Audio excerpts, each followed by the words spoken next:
Assalamualaikum warahmatullahi wabarakatuh. Saya Zakiroh Nailatun Nikmah, NIM U 2018-2015, Prodi Ilmu Hadis semester 4. Kami dari kelompok 3 yang akan menjelaskan tentang sholat jamak dan qashar. Baiklah, saya di sini akan menjelaskan tentang sholat jamak. Pengertian sholat jamak.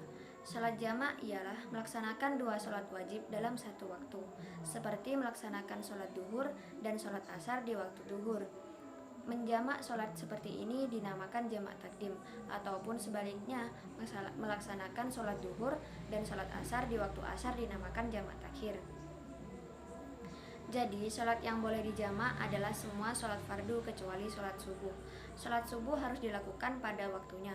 Sholat subuh tidak boleh dijamak dengan sholat isya maupun sholat duhur.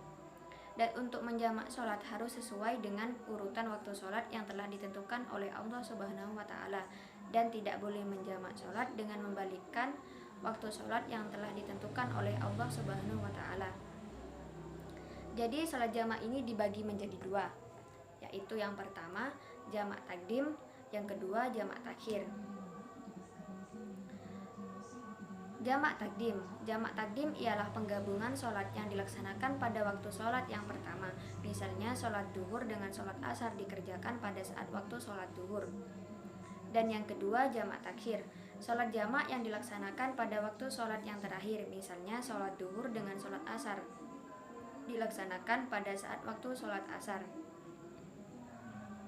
Berikutnya ayat Al-Quran tentang sholat jamak dan qashar.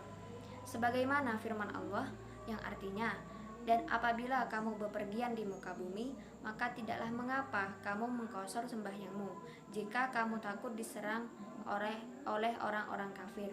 Sesungguhnya orang-orang kafir itu adalah musuh yang nyata bagimu. Surat An-Nisa. Hadis-hadis Nabi yang menjelaskan tentang sholat jamak. Dan itu merupakan sedekah atau pemberian dari Allah Subhanahu wa Ta'ala, maka terimalah sedekahnya. Hadis riwayat Muslim.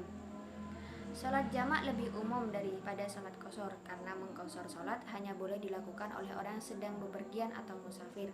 Sedangkan menjamak sholat bukan saja hanya untuk orang musafir, tetapi boleh juga dilakukan oleh orang sakit, oleh orang yang keadaan darurat, atau menyulitkan seorang muslim untuk bolak-balik ke masjid. Bagi orang yang sedang atau akan bepergian atau dalam perjalanan, dibolehkan menjamak sholat, baik dilakukan secara jamak takdim ataupun jamak takhir, sama aja ya. Seperti yang dilakukan oleh Rasulullah SAW. Rasulullah menjamak antara sholat duhur dan asar bila mana beliau berada di tengah perjalanan, dan menjamak antara maghrib dan isya. Hadis riwayat Bukhari. Berikutnya pendapat para ulama.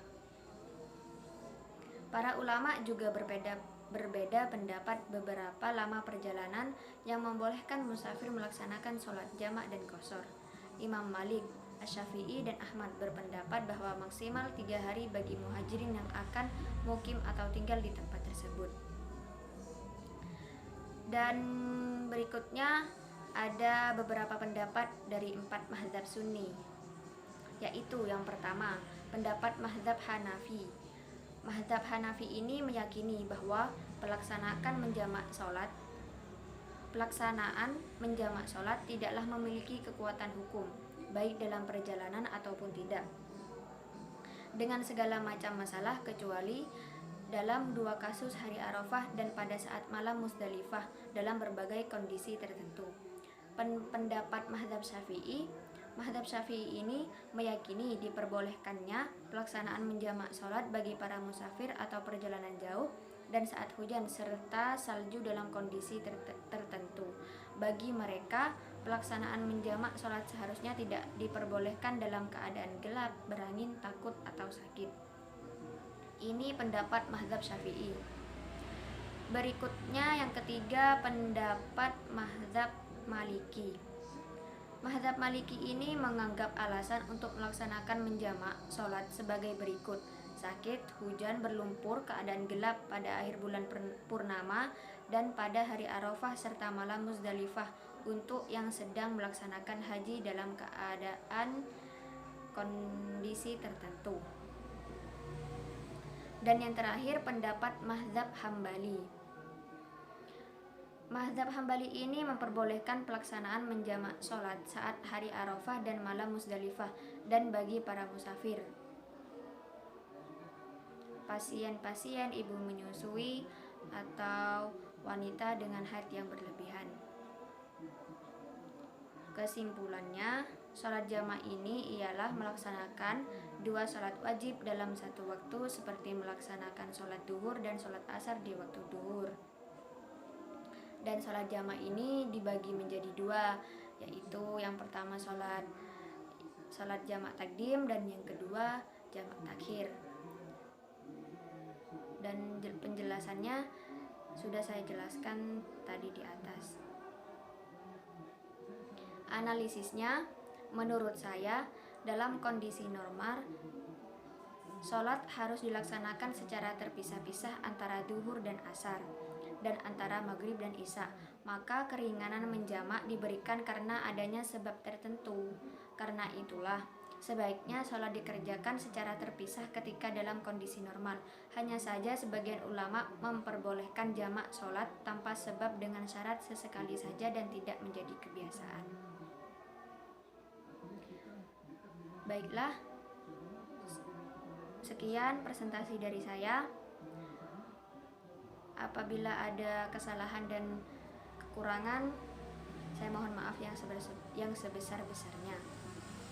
Dan apabila kurang paham, bisa komen di komentar. Apabila ada yang mau ditanyakan, bisa komen di komentar. Baiklah, saya akhiri. Assalamualaikum warahmatullahi wabarakatuh.